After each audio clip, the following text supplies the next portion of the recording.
समाजवादी नेता बराबर यह कह रहे हैं कि जिसकी जितनी हिस्सेदारी उसकी उतनी भागीदारी।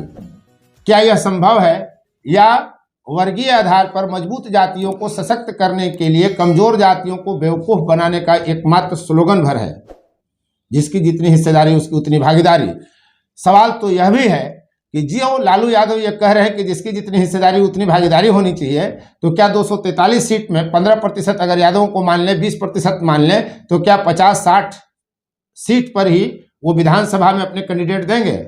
40 लोकसभा की सीट हैं 2024 में जहां होना है, तो 15 चौके 60, क्या 6 सीट पर ही वो यादव कैंडिडेट खड़ा करेंगे, बाकी बांट देंगे? अगर वो ऐसा नहीं करते हैं तो फिर काहे का जिसकी जितनी हिस्सेदारी उतनी भागीदारी?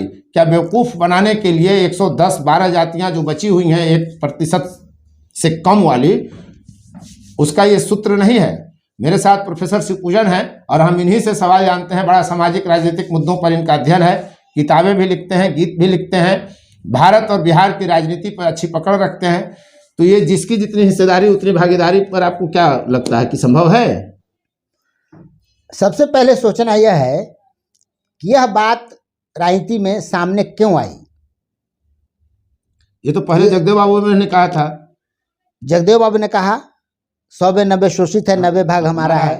कांसी राम ने कहा जिसकी जितनी संख्या भारी उसकी उतनी हिस्सेदारी। तो ये आवाज कहाँ से आई?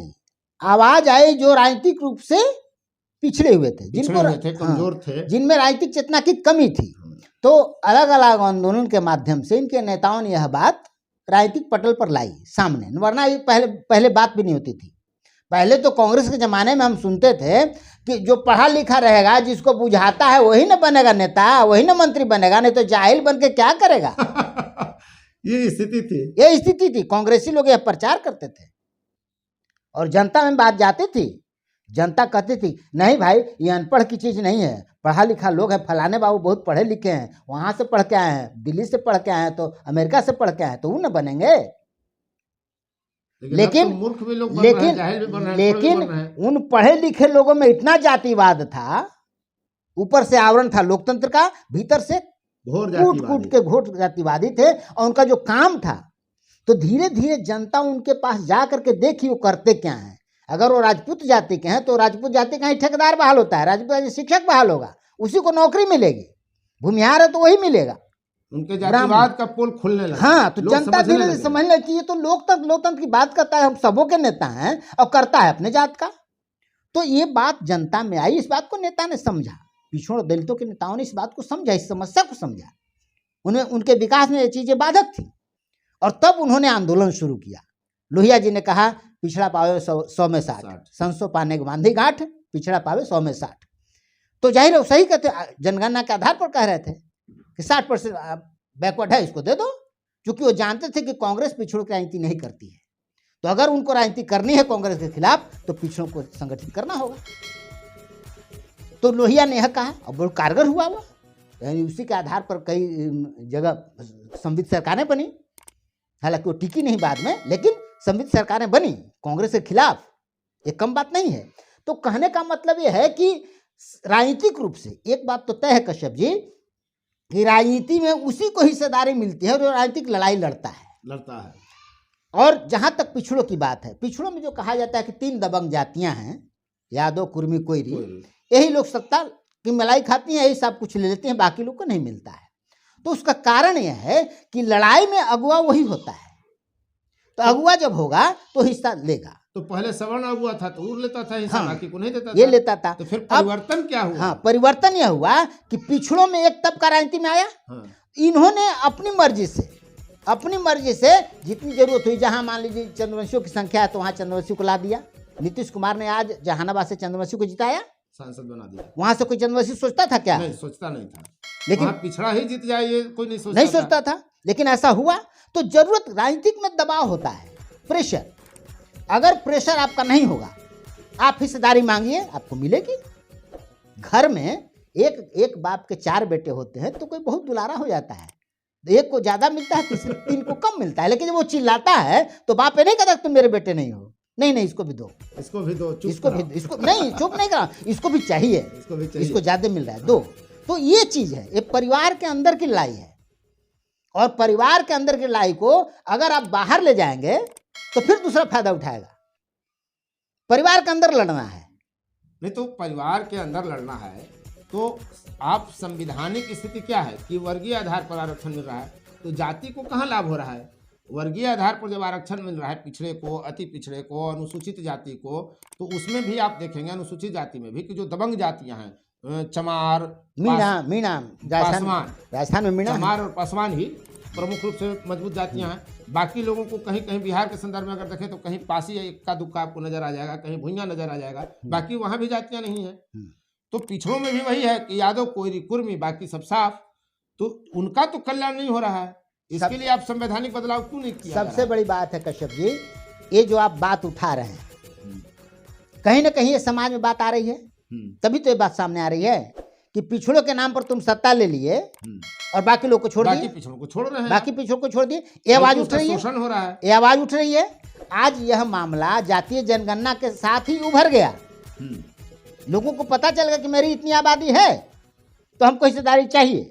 तो यह जवाब यह सवाल आएगा तो जाहिर है कि ये पिछड़े जो नेता हैं, इनको अगर पिछड़ों की राजनीति करनी है और अपने को प्रासंगिक बनाए रखना है तो इनको देना होगा, इनकी मजबूरी हो जाएगी। कहीं ना कहीं और इसकी झलक आपको इसी 24 के चुनाव में आपको नजर आ जाएगा। लगता है कि 40 लोकसभा का सीट है बिहार में, तो यहाँ यादव, कुर्मी, कोयरी, तीन चार जैसे 3-4 जातियां आप देखिए, चंद्रवंशी, उनको मिलना ही है, चंद्रवंशी को निश्चित मिलेगा। 40 में 6 आपको आरक्षित हो गया। व्यावसायिक वर्ग को मिलेगा, क्योंकि व्यावसायिक वर्ग भी संगठित रूप से अपनी आवाज उठा रहा है तो उसको भी मिलेगी। तो जिसकी आवाज उसमें बुलंद होती है उसको मिलता है, जो आगे आकर लड़ता, जो बता रोएगा, चिल्लाएगा, बाप उसको देगा ही नहीं, उसको कहाँ से कोई देगा, ये नोटिस नहीं ली जाती। हाँ, ये बात है और ये शुरू से चला आ रहा है। आज आप देखिए, जीतन राम मांझी बहुत समय से कांग्रेस में थे, क्यों नहीं चर्चा में आए? नीतीश कुमार नहीं बनाया, दूसरा को कहाँ बनाया? आज मुर्मू है, आदिवासी को कहाँ कोई बनाया था? मोदी ने बनाया ना, वो भी राजनीतिक दबाव में ही। तो कहीं ना कहीं उनको लग रहा है कि आदिवासियों का वोट लेना है तो कुछ करना होगा, उनके लिए कुछ करते तो है नहीं आप जमीन पर, तो एक सांकेतिक रूप से ही, प्रतीक रूप में ही कम से कम लाना होगा। तो यह इनकी मजबूरी है, ये चेतना की निशानी है। मुर्मू का बनना और ये जीतन राम मांझी का बनना, ये चेतना की निशानी, नीचे से आवाज आ रही है, नीचे के लोग अपने अधिकार के लिए जागरूक हो रहे हैं और यह आगे बढ़ेगा। यह लड़ाई यहीं नहीं रुकेगी, यह लड़ाई आगे बढ़ेगी। जातिवाद की जो ये राजनीति है उससे नुकसान नहीं है लोकतंत्र को? अब सवाल यह है, जातीय सच्चाई भी तो है। हाँ, जाति तो अंतिम सच है, जाति है कि जाति नहीं है। एक बात आप जान लीजिए, लोकतंत्र कोई हवाई चीज नहीं है। तो लोकतंत्र को इसी समाज में रहना है, इसी समाज से लोकतंत्र आएगा ना। तो जो हमारा समाज है उसमें बहुत सारी रूढ़ियां भी हैं, कुछ आधुनिक विचार भी हैं, तो उसका मिला जुला रूप है, तो उसी में ये चीजें आगे बढ़ रही हैं। लोकतंत्र भी है, तो आप किसी चीज को 100% शुद्ध कहिएगा, 100% शुद्ध से तो जेवर भी नहीं बनता है। तो वो तो है, लेकिन अधिक से अधिक उसमें शुद्धता हो। ऐसा ना हो कि आप सोना का जेवर कहें और 40% सोना रहे तो फिर जेवर नहीं रहा। तो ये चीज है, अधिकतर जातियों को हिस्सेदारी मिले। हाँ, नीचे से समूह बना कर वो आवाज आ रही है, जातियों को कहीं कहीं जगह दिया जाए प्रतिकात्मक रूप से। मैं तो पटना में देखता हूँ कि बिंद समाज का सम्मेलन है, अलग अलग समाजों का सम्मेलन होता है, बजाबता हिस्सेदारी मांग रहे हैं। पहले कहाँ था? आज उसके नेता हैं, वो आवाज उठा रहे हैं, तुमको मिलेगी। सहनी अचानक आते हैं और छा जाते हैं मल्ला। लेकिन परिवार से बाहर आपको हिस्सेदारी मिलने वाली नहीं है, आप जान लीजिए। मतलब जो भाजपा की तरफ, मतलब आपका इशारा है कि वहाँ हिस्सेदारी नहीं मिलने है। वहाँ या कांग्रेस, दोनों। मैंने कहा कि कांग्रेस और भाजपा एक ही सिक्के के दो पहलू हैं। दोनों आपको दोनों सवर्णवादी हैं, ब्राह्मणवादी हैं, दोनों से हिस्सेदारी नहीं मिलेगी आपको। असली हिस्सेदारी, और हिस्सेदारी का मतलब सिर्फ मंत्री बनना नहीं होता है कश्यप जी, विधायक भी तो बनना है ना। विधायक नहीं बनना है, नौकरी भी ठेके में हर जगह हमको मिलना चाहिए, जीविका मिलनी चाहिए। मतलब ये है वो चीज। आज देखिए आप, शिक्षक बहाली हुई बड़े पैमाने पर, आप देखे होंगे कि इसमें कहीं चर्चा नहीं कि पैसे से बहाली हुई। लोगों को हुआ हर जगह, जो गरीब से गरीब था, हाँ, पढ़ रहा था, उसको हुआ, व्यापक असर इसका है। उसको हुआ, उसमें कहीं भी भेदभाव नजर नहीं आता है। तो ये क्यों है? बहुत गरीब लोग जो दौड़ नहीं सकते थे, जो कहीं जा नहीं सकते, इसलिए है कि नीचे से चेतना आई है तो उसको देना है। तो देना हो मजबूर। तो जिसकी जितनी हिस्सेदारी उसकी उतनी भागीदारी के लिए हर जाति को अपनी राजनीतिक चेतना बढ़ानी होगी, एकदम। और संगठन संगठित होना होगा, जुझारूपन दिखाना होगा, पटना में जाके अपनी ताकत का प्रदर्शन करना होगा, हर जगह आपको, जिला में भी करना होगा, गाहे बगाहे हर जगह आपको दिखाना भाई। होगा। सन ऑफ अल्लाह हैं मुकेश सहनी, आज उसके चर्चा होती है कि नहीं? लेकिन मुकेश सहनी जो हैं सन ऑफ अल्लाह, उनके उभरने का कारण समाज से ज्यादा पैसा था। वो आते हैं अचानक से, बड़े बड़े मीडिया घरानों में विज्ञापन देते हैं, खुद को सन ऑफ अल्लाह घोषित करते हैं, फिर गांव गांव जाते हैं, लोग पहचानने लगता है।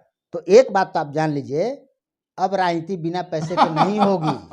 फटेहाली में आटा गिरो जाएगा, जमाना गया, वो जमाना गया जब समाजवादी झोला लेके चलते थे, दूसरे यहाँ खाना खाते थे और राजनीति करते थे। अब चुनाव महंगा हो गया, सब कुछ मीडिया में जाना है, आपको चर्चा में रहनी है, तो हर जगह पैसे की जरूरत है, उसके बगैर संभव नहीं। वो पैसा आप या तो जनता से लें या अपने पॉकेट से दें। आज क्या कारण है? कांग्रेस फटेहाली की स्थिति में, कंगाली की स्थिति में, उसके पैसे नहीं है।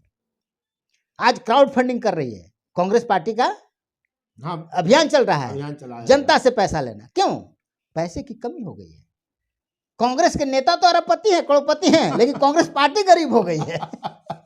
तो बिना पैसे से दूर रहने का नतीजा बिना पैसे के तो राजनीति होती नहीं है। तो सन ऑफ मल्लाह यदि पैसे के बल पर, लेकिन आज मल्लाह की जो पहचान है, वो है, इसके पहले कहाँ थी? पहचान भी दिलाई, इसके पहले कहाँ थी? और उसकी राजनीतिक चेतना को मजबूत किया, इसके पहले कहाँ थी? तो ये तो समाज से उभरेंगे ना लोग। समाज का जो सबल व्यक्ति होगा वही आगे ले जाएगा ना। और हर जाति में ये गरीब तो बेचारा कमाने खाने में परेशान रहता है, वो रोजमर्रा की जिंदगी में परेशान है। मतलब जिसकी जितनी हिस्सेदारी उतनी भागीदारी तभी संभव है जब हर जाति में उसका जो संपन्न व्यक्ति है वो आगे आए, लोगों को चेतनाशील बनाए, उसको जागरूक करे, संगठित करे। और ये निरंतर प्रयास चलते रहता है। धीरे धीरे कमजोर जातियां मजबूत होती चली जाएंगी। आज यादव, कोरी, कुर्मी को भी कल था कि कोई नहीं पूछता था, जो मजबूत हैं। कल दूसरी जातियां, चंद्रवंशी भी अब अति पिछड़ा के नाम पर सबसे अधिक सक्रिय हुए हैं। यही लोकतंत्र, मल्लाहब आ गए, बिंद आ गए। यही लोकतंत्र की ताकत भी है, यही लोकतंत्र की ताकत है। धीरे जागरूकता नहीं आएगी, आपको नहीं मिलेगा, चिल्लाते रहिए। आपको जागना होगा, जागना होगा। हिस्सा मांगिए तब ना मिलेगा। पहले भाई आप मांगेंगे तभी तो मिलेगा, आप मांग ही नहीं रहे तो मांगे तो माँ दूध नहीं पिलाती बच्चों को, कहा जाता है। सीधी सी बात है। तो ये स्थिति है जिसकी जितनी हिस्सेदारी उतनी भागीदारी को लेकर उम्मीद करता हूं कि बड़ा अच्छा डिबेट आपको ये लगा होगा। यदि अब तक आपने चैनल सब्सक्राइब नहीं किया है तो चैनल को सब्सक्राइब करिए, शेयर, लाइक, कमेंट जरूर करिए। आप सब्सक्राइब करते हैं तो हम ताकतवर बनते हैं और फिर आपकी आवाज को बेबाक तरीके से रखते हैं। और हम तो कहते भी है कि बेबाक, बारीक और एकदम पूरी तरह तटस्थ विश्लेषण यहाँ हम करते हैं स्पोर्ट व्यूज पर। न काहू से दोस्ती, न काहू से बैर, सबके पक्ष रखने के लिए हम प्रयास करते हैं। धन्यवाद। फोर्थ व्यूज, चौथा विचार, बाकी फिर